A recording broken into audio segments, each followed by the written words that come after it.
Student, তোমরা যারা ক্যালকাটা ইউনিভার্সিটির আন্ডারে থার্ড সেমিস্টারের ছাত্রছাত্রী আছো, এখন তোমাদের রাষ্ট্রবিজ্ঞানের পাস কোর্সের ক্লাস আছে।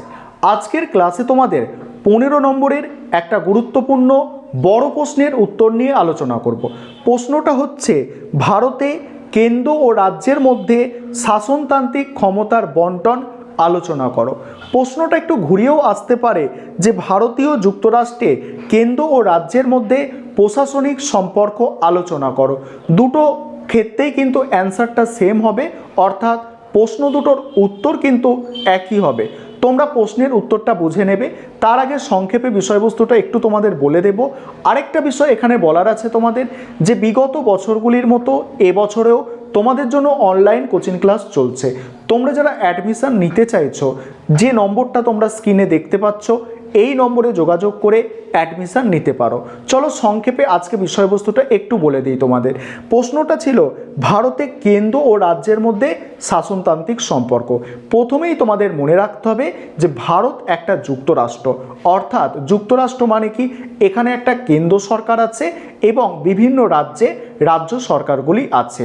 তাই কেন্দ্র এবং রাজ্যের মধ্যে সংবিধান অনুযায়ী ক্ষমতা ভাগ করে দেওয়া হয়েছে।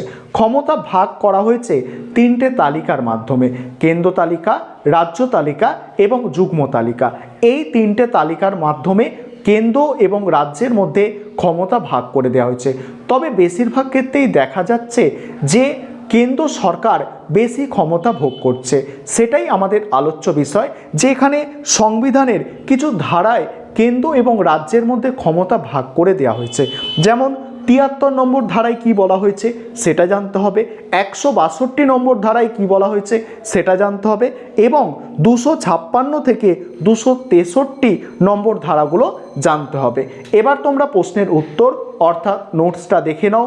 প্রশ্নের উত্তরটা খুব সহজ ভাষায় লেখা হয়েছে, যাতে তোমরা সহজে মনে রাখতে পারো, এবং যথেষ্ট কোয়ালিটি মেনটেন করা হয়েছে, যাতে তোমরা পরীক্ষায় লিখলে ভালো নম্বর পেতে পারো।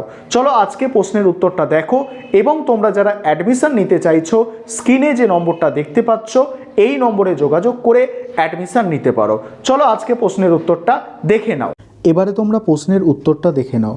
প্রশ্নটা ছিল, ভারতেও কেন্দ্র ও রাজ্যের মধ্যে শাসনতান্ত্রিক ক্ষমতা বন্টনের ওপর একটি সংক্ষিপ্ত টিকা লেখো। বা প্রশ্নটা ঘুরিয়ে এইভাবেও আসতে পারে যে ভারতীয় যুক্তরাষ্ট্রে কেন্দ্র রাজ্যের মধ্যে প্রশাসনিক সম্পর্ক আলোচনা করো। সেক্ষেত্রে উত্তরটা কিন্তু একই হবে। অ্যান্সারটা ভালো করে বুঝে নাও। যুক্তরাষ্ট্রীয় শাসন ব্যবস্থার প্রধান বৈশিষ্ট্য হলো কেন্দ্র ও রাজ্যের মধ্যে ক্ষমতার বন্টন।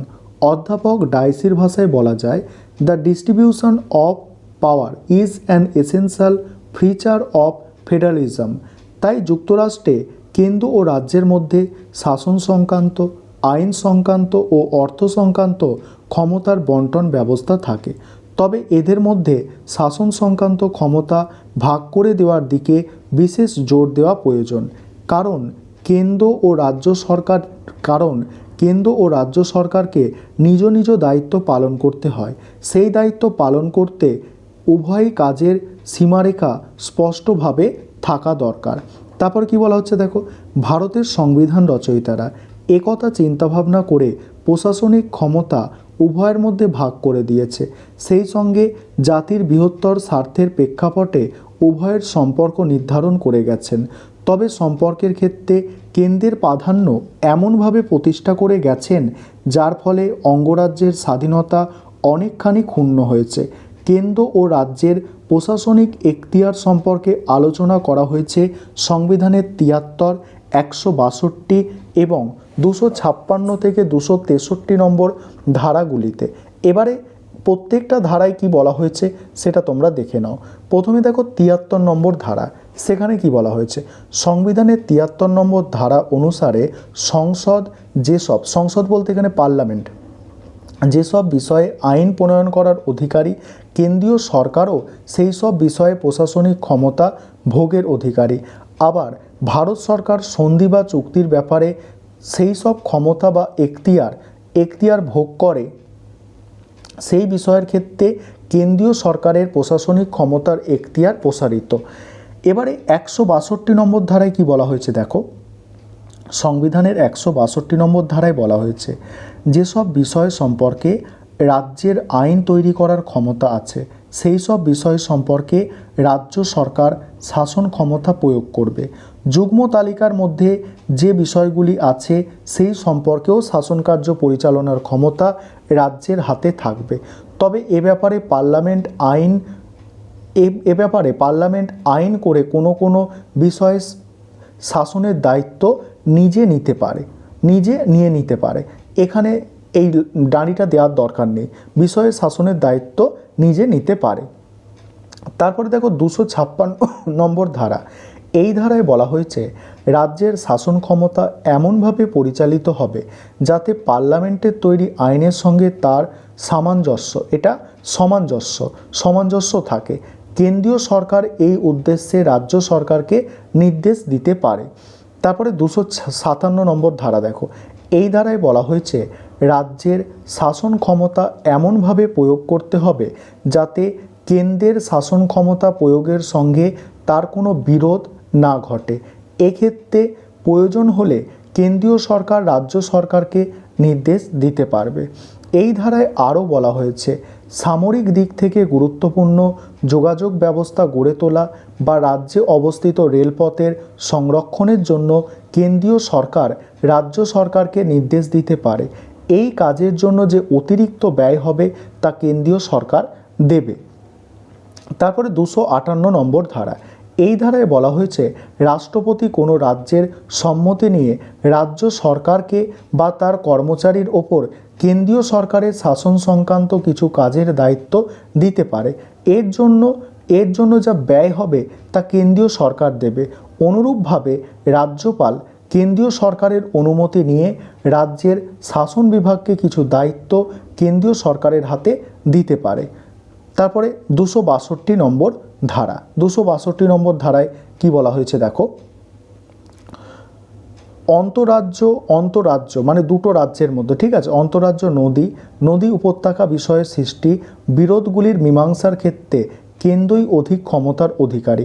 সংবিধানের 262 1 নম্বর ধারা অনুসারে যদি নদী উপত্যকাগুলির জলের বন্টন বা ব্যবহার বা নিয়ন্ত্রণ বিষয়ক কোনো বিরোধ অন্তরাজ্যের ক্ষেত্রে দেখা দেয় তাহলে সংসদ প্রণীত আইন দ্বারা তা মেটাতে হবে।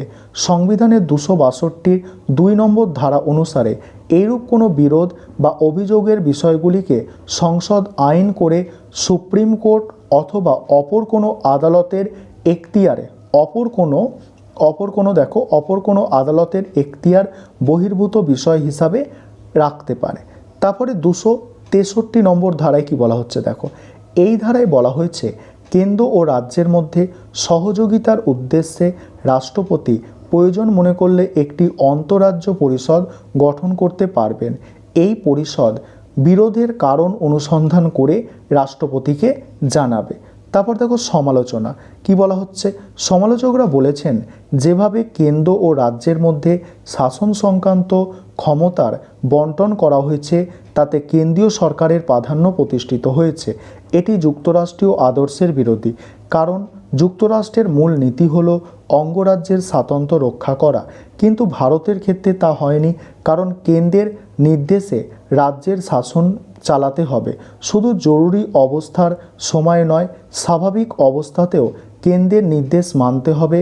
না মানলে 365 নম্বর ধারা অনুসারে কেন্দ্রীয় সরকার রাজ্য সরকারের স্বাতন্ত্রতাকে ক্ষুণ্ণ করতে পারে।